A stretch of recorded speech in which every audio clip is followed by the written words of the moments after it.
Good evening once again. Welcome to my YouTube channel. We are back with the second part of cardiovascular physiology. We are going to talk about the electric activity of the heart.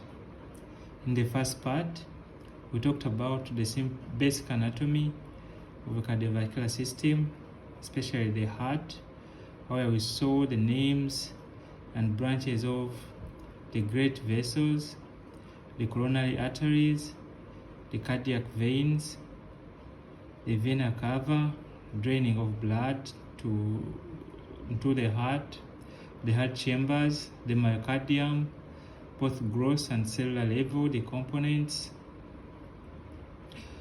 Then we looked at the circulation, blood circulation, two types of circulation, systemic and pulmonic circulation, the types of cells of the heart, where we saw the specialized ones and then the contractile ones. Contractile ones, they were the atrial and ventricular myocardial cells, and then the specialized one, they were pacemaker cells, conduction cells. In the pacemaker cells, we saw the SA node as the primary pacemaker, and then the AV node as the secondary pacemaker. And then the conduction cells, we saw the bundle of His and bundle branches plus Purkinje fibers. Those are conduction cells. So for now, we are going to look at the electrical activity of the heart. First, these classes of physiology, they are so important because they give the background against which someone will practice whatever they will practice, either medicine, either interventional cardiology, for example, or in an interventional like echocardiography, ECG interpretation, TMT, all those ones. You have to have the basic and strong foundation in physiology. Without physiology, most of the things you will not understand. You will do with cram work. So to avoid to be good at what you're doing later in the field, your physiology, cardiovascular physiology, has to be strongest, plus anatomy. So before we see all other things like ECG interpretation, I've not made a basic video on ECG interpretation. Probably it will be the next after this electric activity. We have to understand this electric activity of the heart, because with ECG, whatever we are recording is the electric activity of the heart. So the ECG will pick the electric activity of the heart. We have the surface ECG, this 12-lead ECG, what we do. And then another one is intracardiac recording of electric activity, where catheters are sent into the blood streams, first inferior vena cava, and then it enters the heart, coronary sinus, record. At right atrium, at the junction between inferior vena cava, superior vena cava, record. It's a nodal activity. Anyway, in the atria, record. At the junction, at your ventricular junction, record AV node activity. And then septum, record band of His, and then the rest. RV apex, record the ventricular electric activity. So, before we look at the surface ECG, because that is the easiest, we have to understand this electric activity of the heart, what really happens.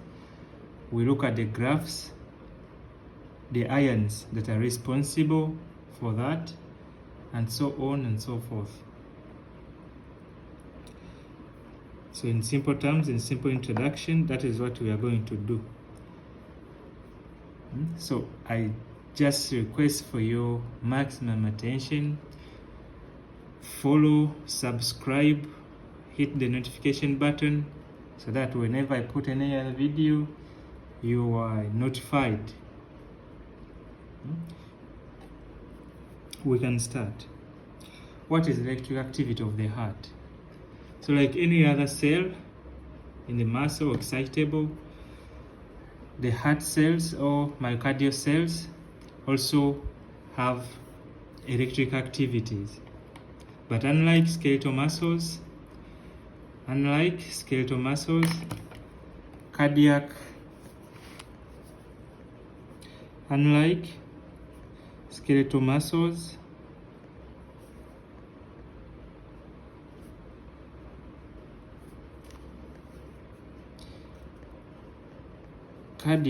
or myocardial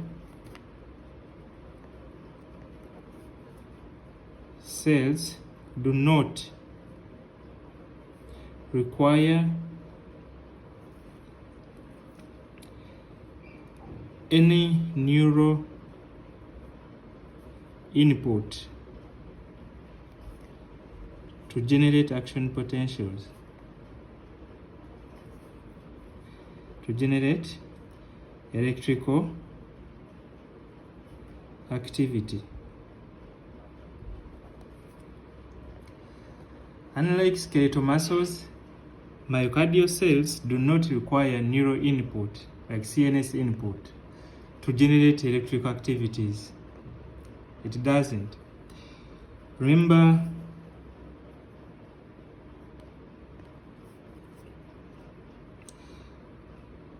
the heart muscle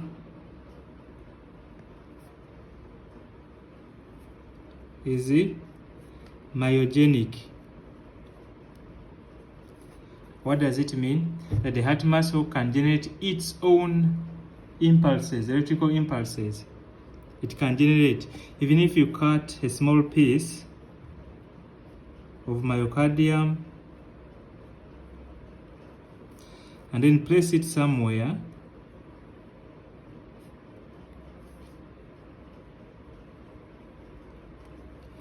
and then place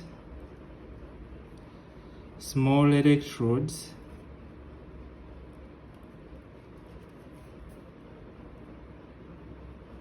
in it. These electrodes will pick some electric activity.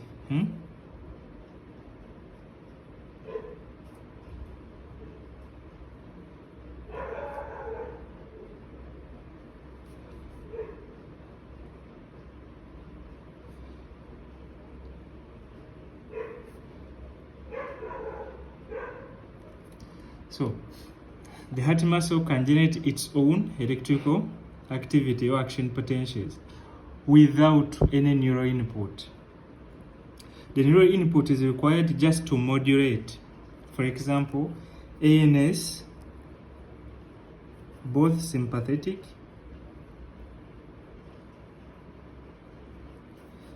and the parasympathetic.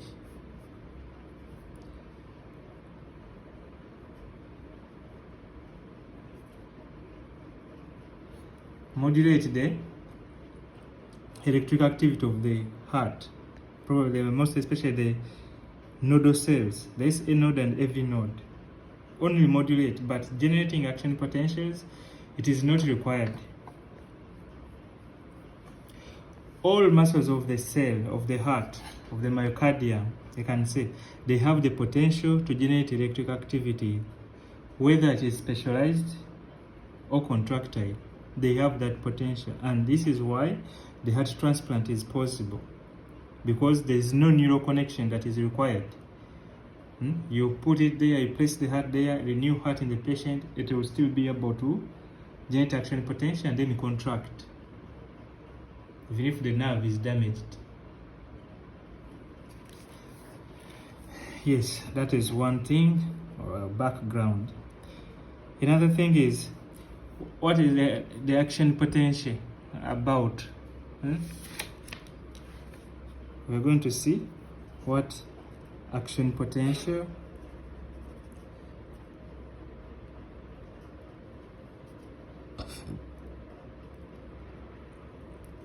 what are action potentials. These action potentials, these are sequence of changes of events in the voltage across the membrane of an excitable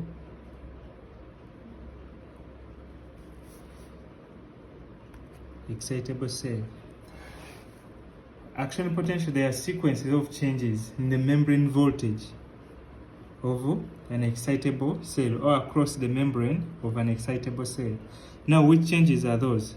We have the resting membrane potential, 1, and we go to depolarization, 3. We go to refractory periods,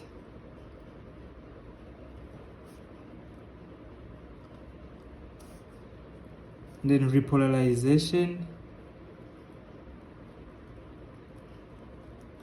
and then lastly hyperpolarization. These are changes that happen during the action potentials. First, the cell is resting. What is the resting membrane potential? The resting membrane potential is the potential difference across the membrane of a resting non-conducting cell. When the cell is resting, what is the voltage across its membrane? And that is what we call the resting membrane potential. Now, if we know this, then what is depolarization? Depolarization happens with a temporary change or reversal of resting membrane potential. We are reversing the resting membrane potential. If resting membrane potential, we have negative inside and positive outside, then with depolarization, we are going to reverse the polarity so that inside it becomes positive and outside it becomes more negative. These are temporary, sorry.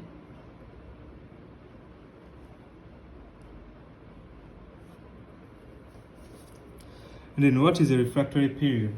The refractory period is a period of time during the action potential in which the cell cannot respond to any stimulus, regardless of the strength, or it cannot respond to the stimulus because we have to divide them into two: absolute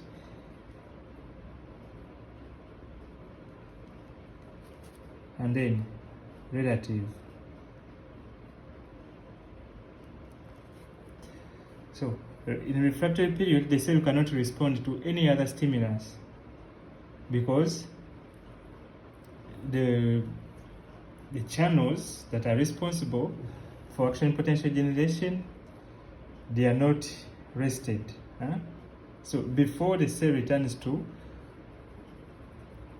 resting membrane potential, it will not respond to any other stimulus. Then repolarization, the process by which now we are regaining the resting membrane potential. And then hyperpolarization is just the overshoot below the resting membrane potential. Yes, so that one is done. These are action potentials we have to know. Propagation, action potential. Before the action potential happen, we have the threshold. These are terms, no? Threshold, potential. The threshold potential is the change or the membrane voltage at which the action potential is initiated. The voltage at which the action potential is initiated, or the minimum voltage. Minimum voltage required to initiate and action potential, AP. So all cells, they have the threshold voltage, below which no action potential will be initiated, and above which an action potential is initiated. So whenever the stimulus is weak and it cannot change the voltage up to the threshold value, that stimulus will not generate an action potential. And any stimulus that is strong enough to change the membrane voltage or to bring the membrane voltage to above the threshold value, then it will initiate an action potential. All cells have that one, even cardiac cells, they have that one. Here,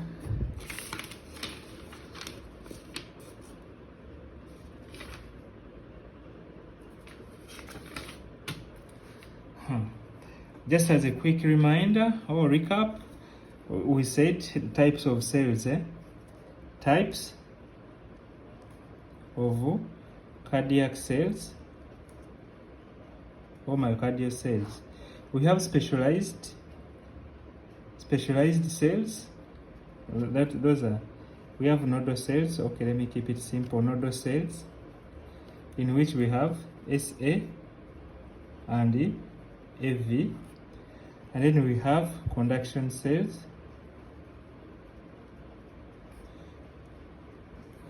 where we have his bundle and Purkinje fibers. And then we have myocardial cells or contractile cells,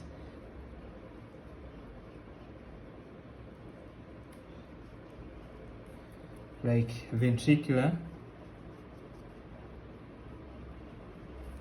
and the arterial myocytes. So these ones, they all have the capacity to generate action potentials, but at different rates. So we say the nodal cells, SA and AV node, they are specialized in generating action potentials. But who is the most specialized one is SA node. AV node next, and then his bundle, and then Purkinje fibers or myocardial. Why is it important? We are going to see.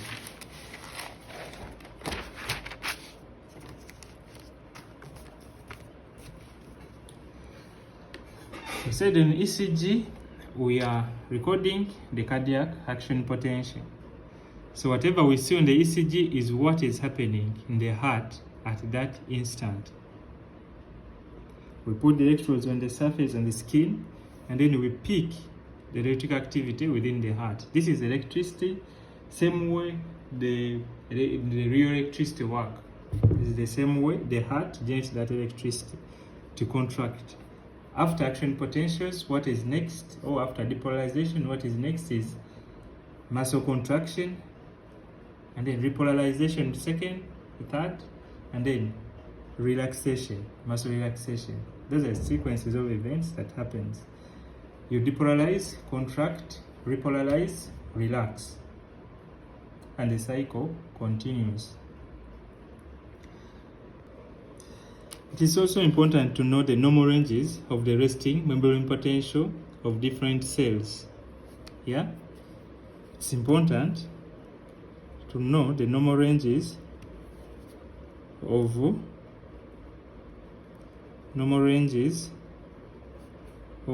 resting membrane potential of different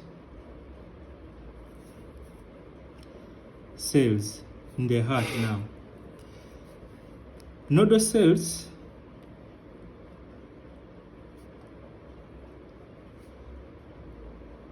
have resting membrane potential of about 60 millivolts. Very low. So a lower resting membrane potential or a more positive resting membrane potential favors easier depolarization. So it is very easy for a cell to come from this membrane potential to its threshold value and then action potential. The more negative the resting membrane potential, the more difficult it is for that cell to generate axonal potentials. So nodal cells, their resting membrane potential is around 60, with SA node with the lowest. So SA node, if this is AV node, the SA node can be around 50 millivolts. These are negatives. If this is AV node, then this is SA node, around there. And this explains why the SA node is always the pacemaker, because for it it's very easy for it to depolarize. Coming from 50 is very easier than coming from 60. Then another one is myocardial cells or contractile cells.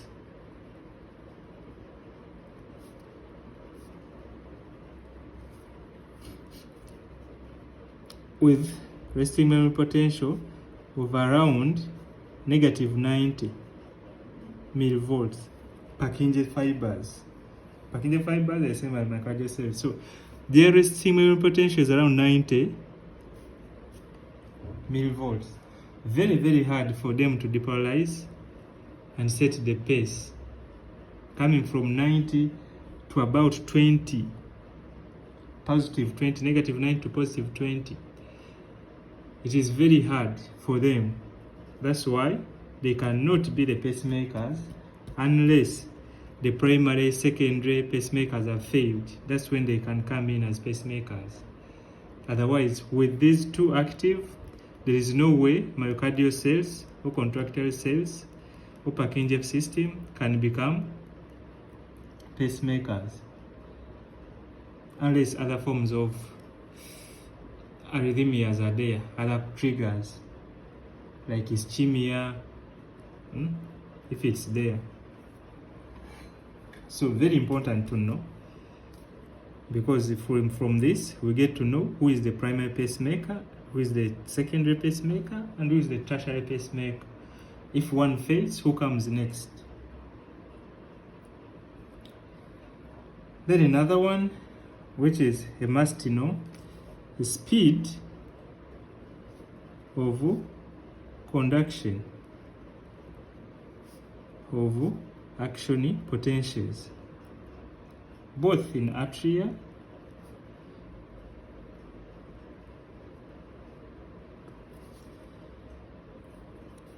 conduction system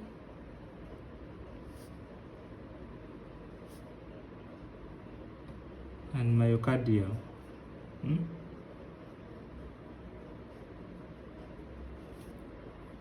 So in atria, the action potential run at a speed of approximately 0.1 to 1.0 meters per second. It is running at that speed in the atria. After, from the SA node, it runs at this speed to reach the AV node, because we are going to draw it. Now, in AV node, we are going to draw. Impulses move at a speed of 0.05 meters per second. Very slow. Here it is fast, very slow, and then next, in ventricles, for example, or conduction cells,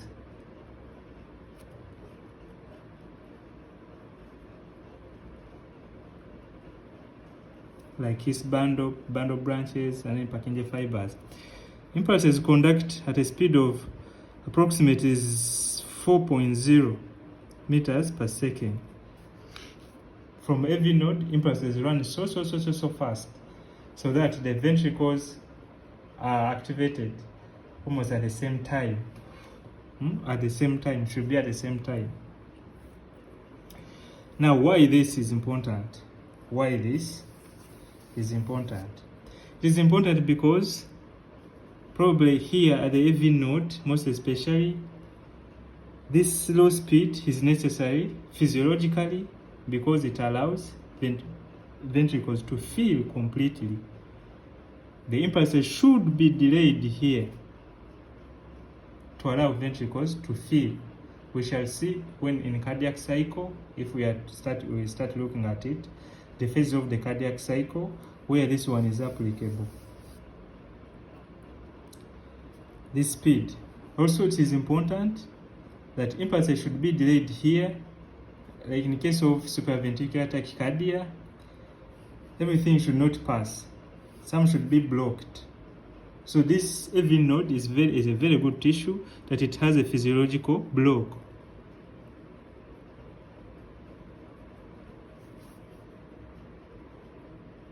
It can be blocked physiologically, not pathologically, just to save you.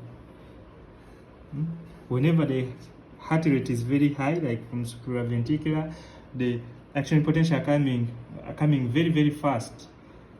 The AV node will initiate a physiological block that limit how much impulses they are conducted to the ventricles. If it doesn't do so, tachycardia is not good because it will limit the duration or the time, it shortens the time of diastolic filling.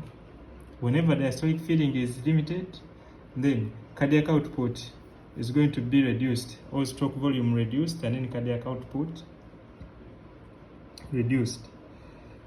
Now in periods when there is the severe bradycardia, like in every block, heart rate is very low, there is a lot of time for diastole.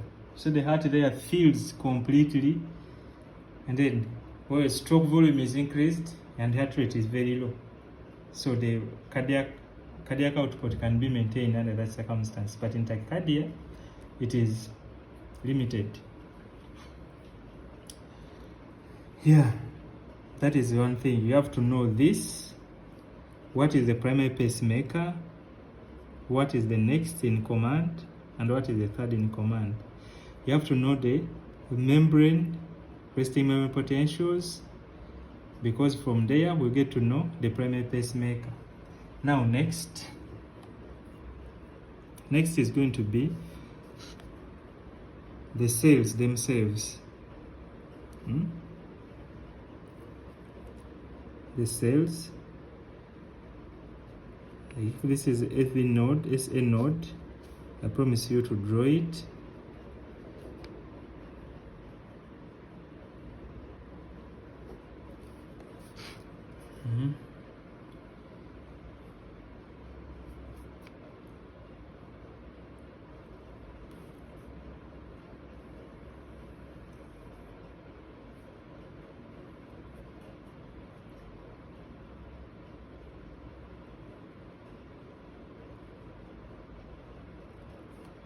Bachmann's bundle.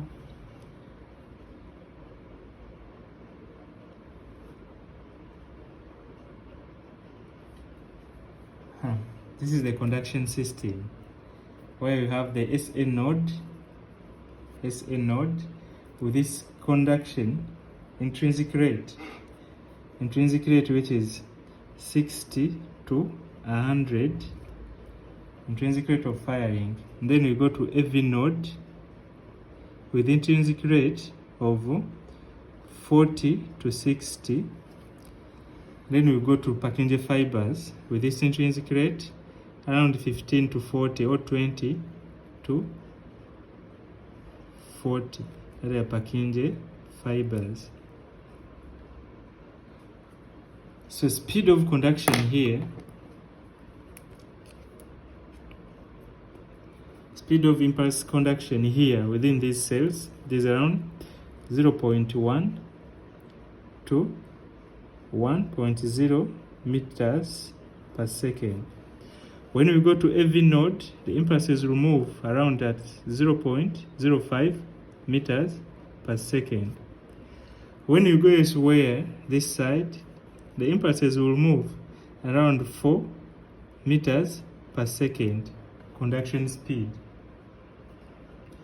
Ventricular side is very fast because the ventricles have to contract at the same time. Anything that makes the ventricles not to contract at the same time. For example, dilated cardiomyopathy or like bundle branch blocks, it will reduce the effectiveness of the heart to work as a pump.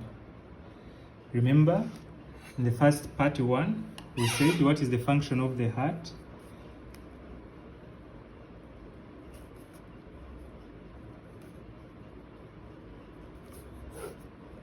Is to pump. The primary function or role is to pump blood. But this heart cannot pump blood with no impulse. So to do this, the heart requires rhythmic action potential generation. Rhythmic, timely. You know, every after this microseconds, action potentials are produced. And then this rhythmic action potential should be from SA node and then move downwards.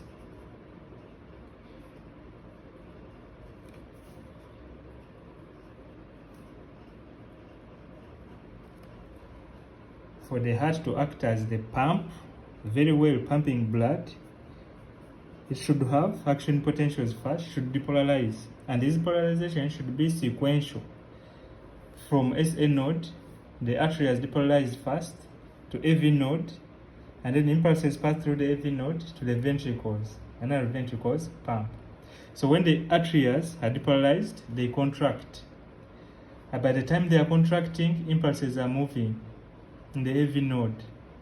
When impulses escape the AV node, now the ventricles will depolarize and then contract. Then finally repolarize. So that sequence has to be there. If it happens that an impulse is generated from this side and it's moving upwards, there is a problem. First, it will be slowed. It will be very slow. 2, it may meet with an impulse from SA node somewhere, so SA artery and ventricles may contract at the same time, something we don't want. We want the arteries to contract first and then ventricles next. If it happens that the ventricles and arteries are contracting at the same time, we don't want that.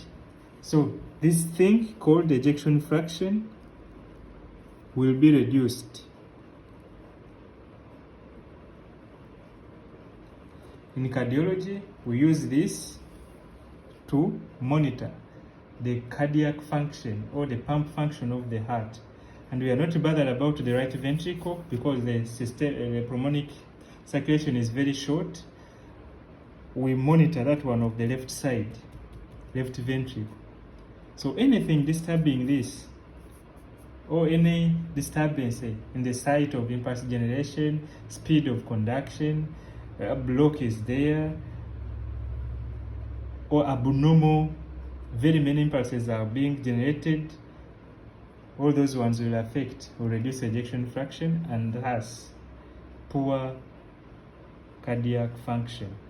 And then poor patient what? Life. So this one we really need. So you have seen for the heart to pump, it needs this impulse from SA node, depolarize the atria, they conduct the AV node slow, and then to the ventricles very fast, and then the ventricles contract at the same time. So the heart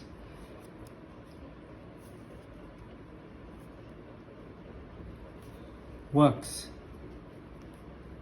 as a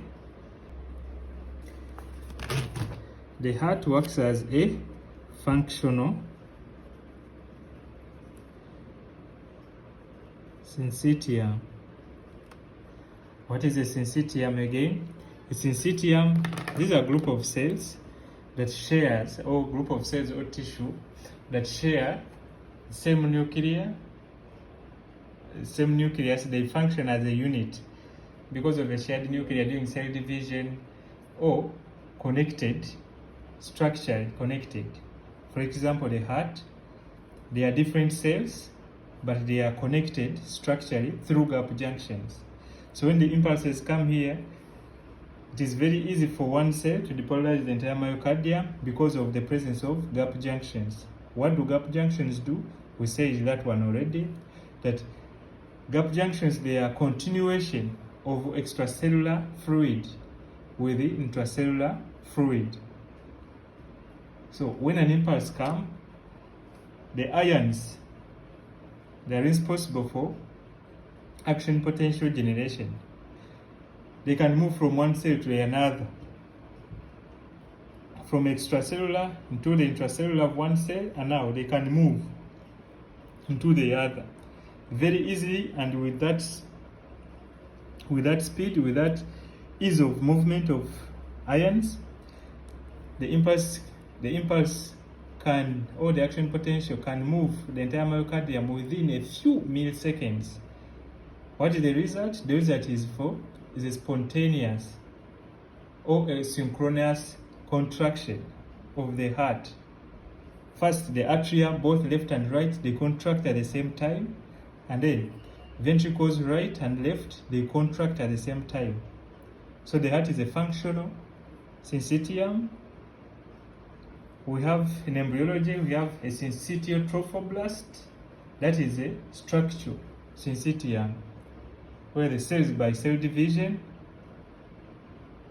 or the nucleus of the cell divide with no actual cell division happening. The nucleus divides, but the cell does not divide. So that is a structural syncytium. But the cell, the heart muscle is a functional syncytium because of the gap junctions. The cells are different, but they are connected structurally through the gap junctions.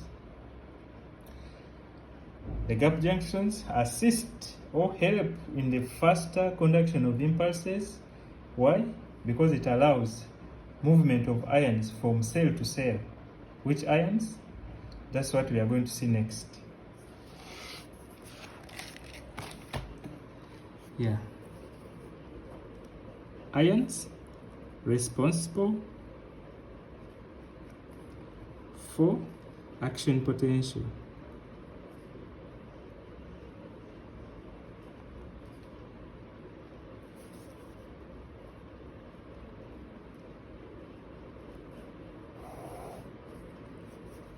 These are sodium ions, potassium ions, and then calcium ions. That is in myocardial cells.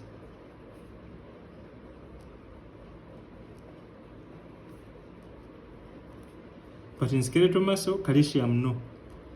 But in smooth muscle, calcium yes. Skeletal muscles only need potassium and sodium, most especially. But in smooth muscle, calcium, and also myocardial cells, calcium. So these are the ions responsible. Next, we are seeing what is their distribution across the cell membrane.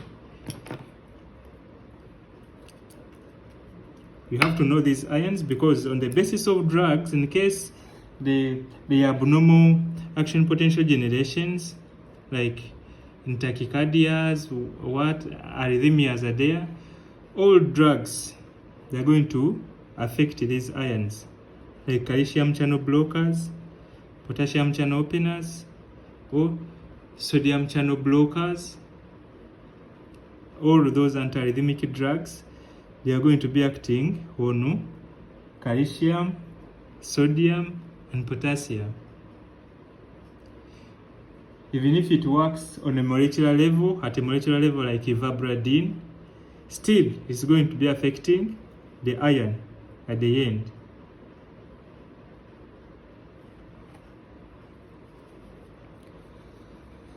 Yeah, so what is the distribution of these ions whenever a cell is resting? And the distribution of this is going to be, we saw what was that the other time. This is a T-tube, and maybe we have a gate here, one gate. So this is extracellular, and this is intracellular. Knowing the distribution of these ends is also so important when it comes to excitation, contraction, coupling. Again, knowing this, it is important for action potential generation or electrical activity of the heart, but it is also important, very important, when it comes to excitation, contraction, coupling. The ion movement is very important. You must know.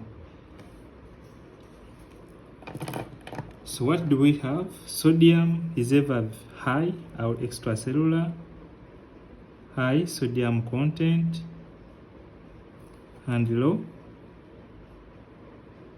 intracellular sodium content. When it goes to potassium, potassium is low extracellular content and very high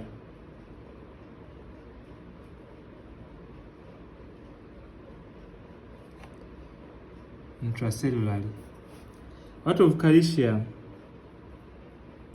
Calcium is very high extracellularly and very low intracellularly. Why this is important? Because ions move against ions move following their electrochemical gradient. Why this important? Distribution of ions. That is ion charge distribution across the cell membrane.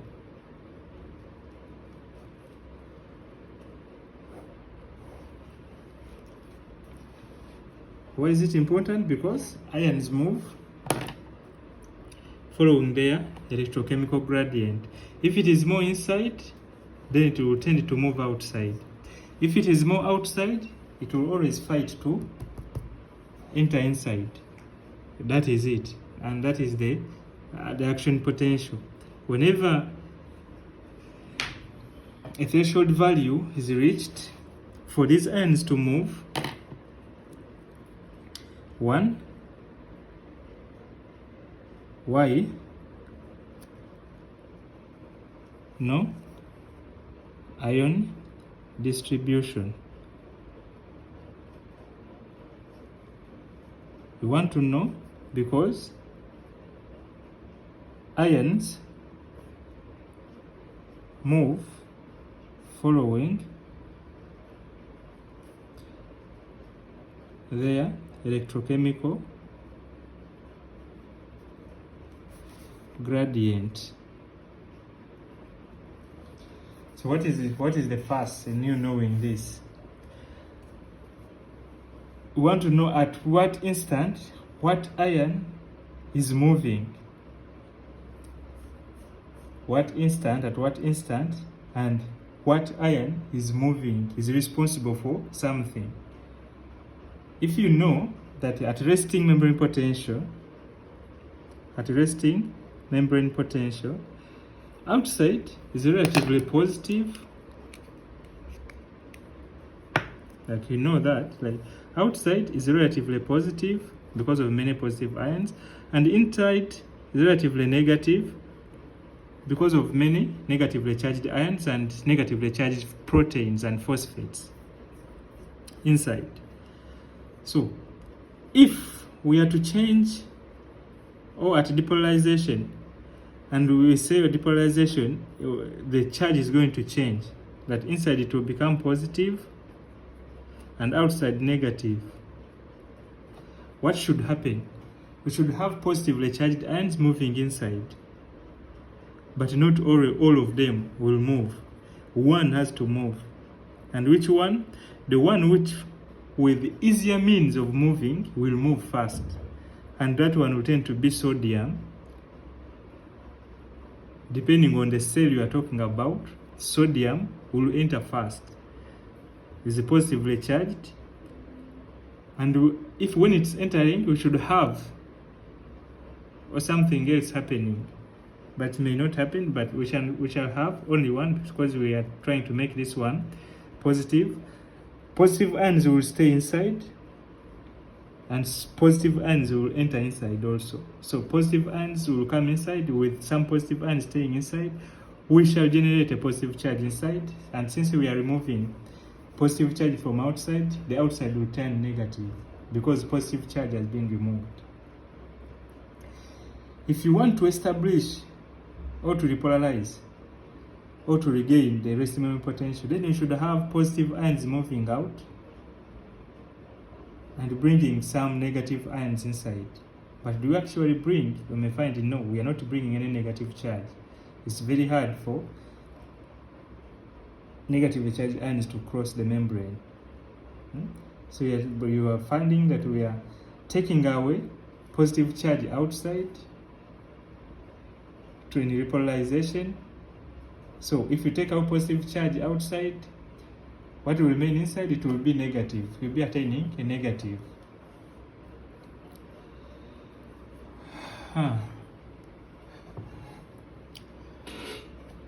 So these are the ions. You must know which ions in cardiac muscle, because it's so important if you start looking at pharmacology. That's what it will be. In arrhythmias, that's what will be the target. So you must know them now. So with that one, we are continuing to phases. After seeing the charges and then the ions, now we go to action potential. Remember we said here we have depolarization. We said already this side. The phases of the action potential we saw. We're having resting membrane potential. We have talked about that one. What are the normals? We have talked about them. It's always negative inside and positive outside. Depolarization. Now we are going to look at changes or phases of the cardiac action potential. Phases of cardiac action potential. What are those phases?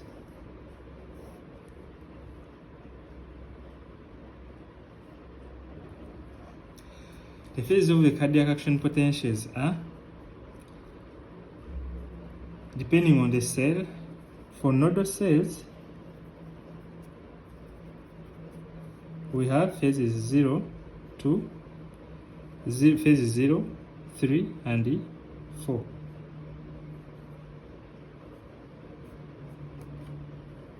Those are 4. Myocardial, the phases we have are 0 through 4. They are different. We're going to see the reason why this is so interesting. It's so interesting. Once you understand this, you will be good to go. They are different. This one has 0, 3, 4. This one has 0, 1, 2, 3, and 4. Simple, like that. So if they ask you a question, that is the question. So first, we are going to see in myocardial cells.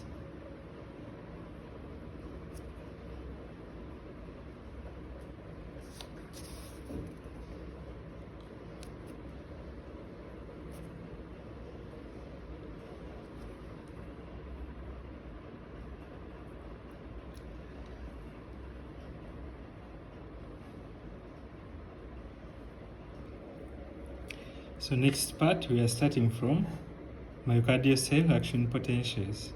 This was a brief introduction, very easy and basic. So now next part, part 3.